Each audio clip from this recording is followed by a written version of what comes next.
Igbega Ipinle Ogun àjọṣe gbogbo wa ní pátápátá láì yọ ọmọdé àgbàlagbà ọkùnrin àti obìnrin sílẹ̀ nítorí àgbájọwọ́ la fi sọ̀yà àjíjọwọ́ kan kò gbẹ́rù dórí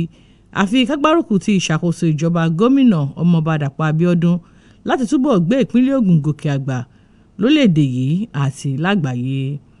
Ẹ káàbọ̀ sórí ètò Ìgbéga Ìpínlẹ̀ Ògùn níléeṣẹ́ OGBC 90.5 FM nílùú Abẹ́òkúta àtúntìdé lọ́sẹ̀ yìí gẹ́gẹ́ bí ìṣe wa. Oluwakemi Abdul-Salam lórúkọ tèmi. Ó yá, ètò ti bẹ̀rẹ̀.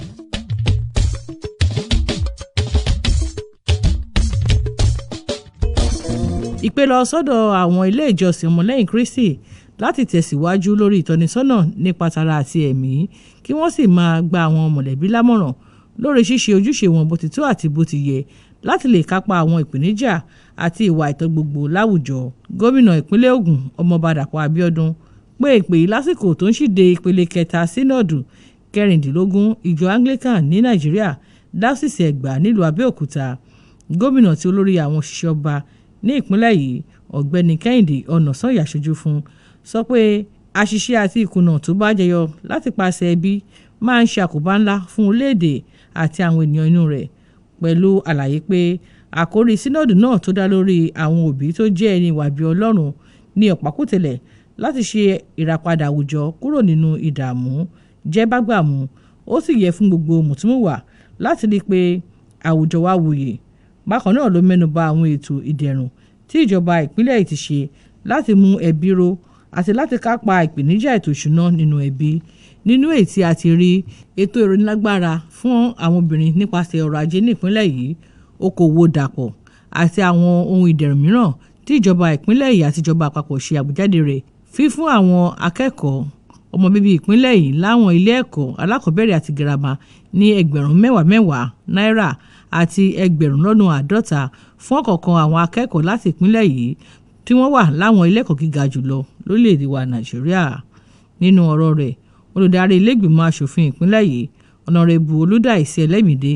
gba àwọn òbí lámọ̀ràn láti kọ́ àwọn ọmọ lọ́nà Ọlọ́run kí wọ́n sì fún wọn lẹ́kọ̀ọ́ tó yè koro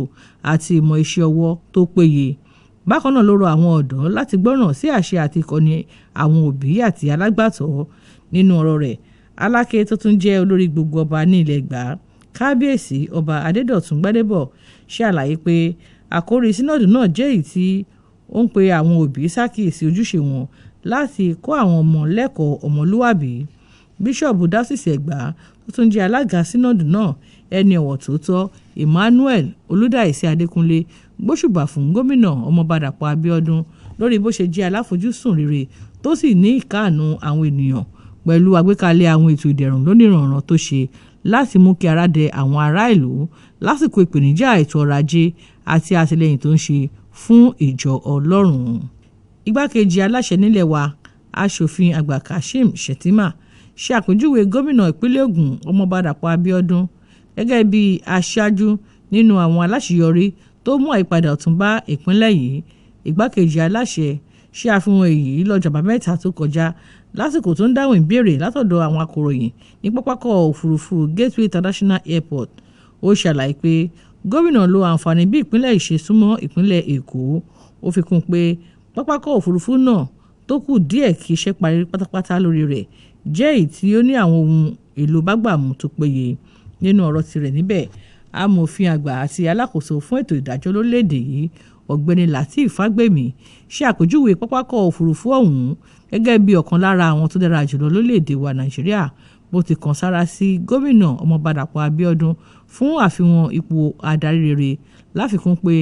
ibùdó pápákọ̀ òfurufú náà tún jẹ́ ọ̀nà ìpèsè iṣẹ́ fáwọn ènìyàn ìpínlẹ̀ yìí.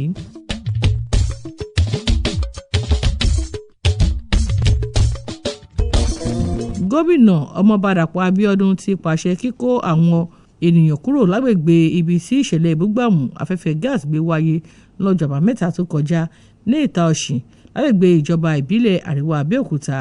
láti fààyè sílẹ̀ fún àyẹ̀wò ìpéyèsí lórí àwọn ilé àti ibùdó tí ìṣẹ̀lẹ̀ yìí ṣe àkóbá fún. Gómìnà Abíọ́dún pàṣẹ yìí lọ́jọ́ Àìkú lásìkò tí òun àti àwọn ọmọ ìgbìmọ̀ ìṣàkóso ìjọba rẹ̀ ọ̀gá àwọn ọlọ́pàá ní ìpínlẹ̀ yìí àwọn ọmọ àjọ tó ń dáhùn sí ìpè pàjáwìrì àti àwọn mìíràn tọ́rọ̀ kàn lọ fún àbẹ̀wò ìfojúganni lórí ọṣẹ́ tó wáyé lásìkò ìbúgbàmù ọ̀hún. Gómìnà kẹ́dùn pẹ̀lú àwọn tó fara kááṣá lásìkò ìṣẹ̀lẹ̀ yìí pẹ̀lú ìlérí láti dùn àwọn ènìyàn tí wọ́n pàdánù ohun ìní wọn nínú, tí yóò sì san owó ìlera àwọn tí wọ́n gbé lọ sílé ìwòsàn fún ìtọ́jú.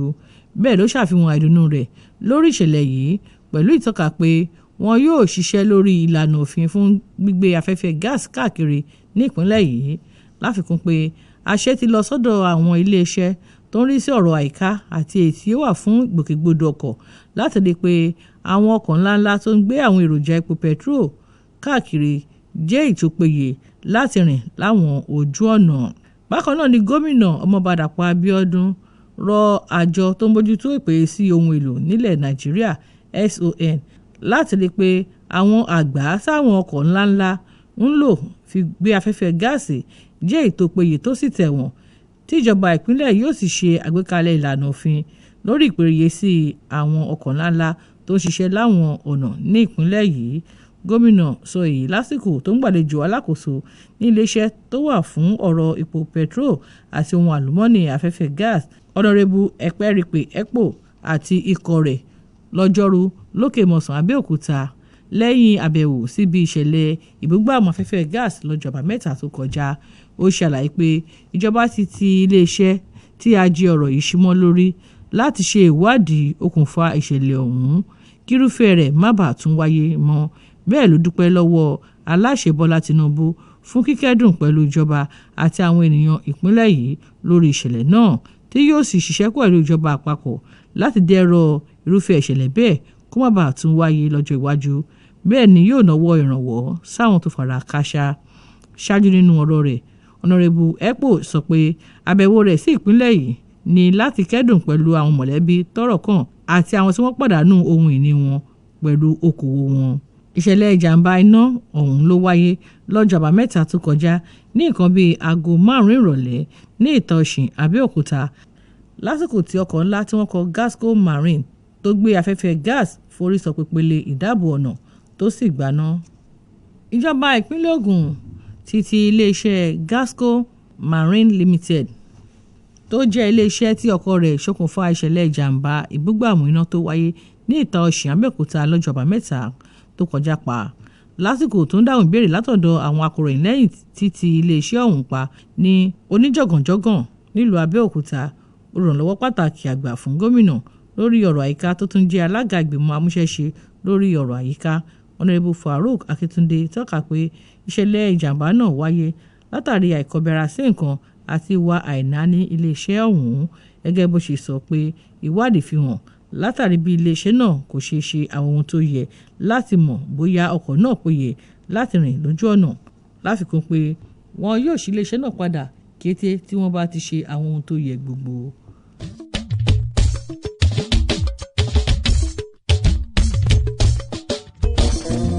Ètò Ìgbega Ìpínlẹ̀ Ògùn ló ń dé sétí ìgbọ̀yín láti iléeṣẹ́ OGBC 90.5 FM nílùú Abẹ́òkúta. Ìjọba ìpínlẹ̀ Ògùn yóò tẹ̀síwájú mímú àgbéga bá ètò ìdókòwò lórí àwọn ènìyàn fún ìdàgbàsókè tó péye àti àmúgbòòrò ètò ọrọ̀ ajé àti ohun amúlùdùn. Igbákejì gómìnà ìpínlẹ̀ Ògùn onímọ̀ ẹ̀rọ Noimo Salako Oyèdélé sọ̀rọ̀ ìdánilójú yìí níbi ìlanilọ́yẹ̀ tó wáyé lórí mímú ìdàgbàsókè bá àwọn ènìyàn lórí àgbéyẹ̀wò iṣẹ́ lórí àlàkalẹ̀ àwọn ètò láàrin ọdún 2024 sí ọdún 2026 èyí tó wáyé nílé iṣẹ́ rẹ̀ lọ́jọ́ Ajé. Igbákejì gómìnà tuntun jẹ́ alága ètò náà tọ́ka pé ìṣàkóso ìjọba gómìnà Ọmọọba Dàpọ̀ Abíọ́dún jẹ́ aláfojúsùn rere, ó sì ń pèsè àwọn ohun amúlùdùn tó péye fáwọn ènìyàn kí ohun gbogbo lè dẹ̀rọ̀ kí èròǹgbà wọn sì lè wá sí ìmúṣẹ, pẹ̀lú ìtọ́ka pé ìjọba dókòwò lẹ́ka ìlera, ètò ẹ̀kọ́, iṣẹ́ ọ̀gbìn àti iléeṣẹ́ ńláńlá, ìdáàbòbò àti bẹ́ẹ̀ bẹ́ẹ̀ lọ tó sì ń so èso rere. Bákan náà ló sọ pé ìjọba ìpínlẹ̀ yóò tẹ̀síwájú láti máa ṣe àgbéyẹ̀wò àwọn ìlànà ètò gbogbo tó ń ṣe láti bí ọdún 4 àbọ̀ sẹ́yìn láwọn ẹ̀ka gbogbo. Ó ṣàlàyé pé pàtàkì ìpàdé àwọn tọ́rọ̀ kàn náà ni láti ṣe ìtanijí àti àgbéyẹ̀wò àwọn àṣeyọrí ìpínlẹ̀ yìí ní pàtàkì lọ́dún 2023 kí wọ́n sì jíròrò lórí àmúṣe àwọn ètò fún ọdún 2024 sí ọdún 2026. Igbákejì gómìnà wa kan sára sáwọn tọ́rọ̀ kàn fún ìfarajì wọn, èyí tó sọ pé yóò mú kí wọ́n jẹ àǹfààní lábẹ́ ètò ilé-iṣẹ́ ìjọba àpapọ̀ tó wà fún ètò ìṣúná àti ọrọ̀ ajé, ètò wà fún ìdàgbàsókè àwọn ènìyàn, ètò tí ilé ìfowópamọ́ àgbáyé ṣe àtìlẹ́yìn fún. Alábòójútó fún ètò ìṣúná àti àgbékalẹ̀ ètò ọ̀gbẹ́ni Ọláolúwọlábìntán tó tún jẹ́ aṣojú ìpínlẹ̀ lórí ètò náà sọ pé ìpàdé ọ̀hún wáyé láti ṣàgbéyẹ̀wò àṣeyọrí tó ti jẹyọ àti láti mọ àwọn ìpèníjà pẹ̀lú ọ̀nà fún ṣíṣe àmúṣe èròǹgbà fún ọjọ́ iwájú. Akitiyan ìṣàkóso ìjọba ìpínlẹ̀ láti túbọ̀ sọ ìpínlẹ̀ di ti ọlọ́rọ̀ ajé tí ètò okòwò rẹ̀ yóò gbèrú dáradára ń so èso rere látàrí bí ogunlọ́gọ̀ àwọn iléeṣẹ́ ṣe ń dìde ní ìpínlẹ̀ yìí. Igbákejì gómìnà ìpínlẹ̀ Ògùn onímọ̀ ẹ̀rọ náà ìmọ̀ Sàlàkọ́ Ìdílé so èyí nílùú Abẹ́òkúta lọ́jọ́ ajé níbi ètò ìkáàdì ìpàtẹ ìrọ̀rùn Gateway International Trade Fair ìkẹtàlá irú rẹ̀. Gẹ́gẹ́ bó ṣe sọ, ìpínlẹ̀ Ògùn ní ìpínlẹ̀ tó ní iléeṣẹ́ ńláńlá jùlọ lórílẹ̀‐èdè wa Nàìjíríà, èyí tí àwọn àmì ẹ̀yẹ ńlá tíjọba ń gbà jẹ́ ẹ̀rí máa jẹ́ mi nìṣó tó ń ṣàfihàn èyí. Ó fi kún pé ìṣàkóso ìjọba gómìnà ọmọọba Dàpọ̀ Abíọ́dún ṣètò àyíká tó fanimọ́ra láti túbọ̀ fa àwọn olókoòwò mọ́ra sí i tó sì ń ṣe àtìlẹ́yìn lóníranran fún àwọn olókoòwò lábẹ́lé àti láti ilẹ̀ òkèèrè wá sí ìpínlẹ̀ yìí, ní pàtàkì ètò ìdàgbàsókè fún àwọn olókoòwò kéékèèké àti alábọ́dé. Bẹ́ẹ̀ ni ìjọba kò rẹ̀wẹ̀sì láti túbọ̀ mú àgbéga bá ètò ìdókòwò fún ìdàgbàsókè ohun àmúlòdùn àti ọrọ̀ ajé. Nínú ọ̀rọ̀ rẹ̀, alábòójútó fún iléeṣẹ́ káràkátà àti ìdókòwò ọ̀gbẹ́ni Adébọ́lá Ṣófẹlá sọ pé ètò ìpàtẹ ìrọ̀rùn tọdún yìí fún ìpínlẹ̀ yìí láǹfààní láti tún dọ̀rẹ́ pọ̀ pẹ̀lú àwọn iléeṣẹ́ ńláńlá àti àwọn olókoòwò tuntun. Ìjọba ìpínlẹ̀ Ògùn kò ní pẹ́ ṣe ìpàdé pẹ̀lú àwọn aṣáájú ẹgbẹ́ òṣìṣẹ́ ní ìpínlẹ̀ yìí láti parí ètò gbogbo lórí pàtó iye tí ìpínlẹ̀ yóò máa san gẹ́gẹ́ bí owó tó kéré jùlọ tí òṣìṣẹ́ yóò máa gbà ní ìpínlẹ̀ yìí. Gómìnà ìpínlẹ̀ Ògùn ọmọọba Dàpọ̀ Abíọ́dún ṣípayá èyí láàrin ọ̀sẹ̀ níbi ayẹyẹ àyájọ́ àwọn òṣìṣẹ́ fún tọdún 2024 tó wáyé ní pápá ìṣeré MKO Abíọ́lá Kútọ̀ Abẹ́òkúta, pẹ̀lú ìtọ́ka pé ìṣàkóso ìjọba ìpínlẹ̀ Ògùn ṣe àgbékalẹ̀ àwọn ètò ní ìbámu pẹ̀lú ìjọba àpapọ̀ láti faradẹ àwọn òṣìṣẹ́. Gómìnà sọ pé owó ẹgbẹ̀rún lọ́nà mẹ́tàlá ó lé ìdá mẹ́rin nínú mẹ́wàá 13.4 billion naira ní ìjọba ti san tó jẹ́ owó tí wọ́n yọ nígbà tí ìjọba san owó ẹgbẹ̀rún lọ́nà méjìdínláàdọ́wàá ó lé ìdá méje nínú mẹ́wàá 118.7 billion naira gẹ́gẹ́ bí owó ìfẹ̀yìntì àti àjẹmọ́nú ìfẹ̀yìntì fáwọn òṣìṣẹ́ ìjọba ìpínlẹ̀ àti ìjọba ìbílẹ̀ àti owó ẹgbẹ̀rún lọ́nà méjì ó lé ìdá mẹ́sàn-án nínú mẹ́wàá 2.9 billion naira àti ẹgbẹ̀rún lọ́nà mẹ́jọ 8 billion naira gẹ́gẹ́ bí owó àjẹmọ́nú ìsinmi ọlọ́dọọdún àti owó ìsàkóró ìwọkọ̀ fáwọn òṣìṣẹ́ láàrin ọdún 2023 sí ọdún táwa yìí. Gómìnà Abíọ́dún ṣe àfihàn ìmọrírì àwọn òṣìṣẹ́ fún ìtẹ̀síwájú àwọn èròǹgbà ìṣàkóso ìjọba rẹ̀ pẹ̀lú ìrírí pé ìjọba rẹ̀ yóò túbọ̀ máa bójútó àlàáfíà àti ìdàgbàsókè wọn. Alága ẹgbẹ́ àwọn òṣìṣẹ́ nílẹ̀ Nàìjíríà NLC ní ìpínlẹ̀ yìí Comrade Benko Adémọ́lá àti alága ẹgbẹ́ àwọn òṣìṣẹ́ TUC Comrade Hakeem Lassis kan sára sí gómìnà ọmọọba Dàpọ̀ Abíọ́dún fún mímú ọ̀rọ̀ àwọn òṣìṣẹ́ lókùnkúndùn nínú àwọn ètò rẹ̀. Ẹ̀yin olùgbọ́ wa, ọkọ̀ ètò Ìgbega ìpínlẹ̀ Ògùn ti débùté ayọ̀ lónìí níléeṣẹ́ OGBC 90.5 FM nílùú Abẹ́òkúta lórúkọ Fẹ́mi Oríoyè, Bíọ́dún Fáṣọlá, Abíọ́dún Ògúndípẹ̀ àti Bùkọ́lá Ọlátúnjí. Lèmi Olúwakẹ́mi Abdul-Salam ń dágbére pé ire lójú owó ń rí, ire lójú wa yóò máa rí ní ìpínlẹ̀ Ògùn. Ká fi sọ́kàn pé ìgbéga ìpínlẹ̀ Ògùn àjọṣe gbogbo wa ni.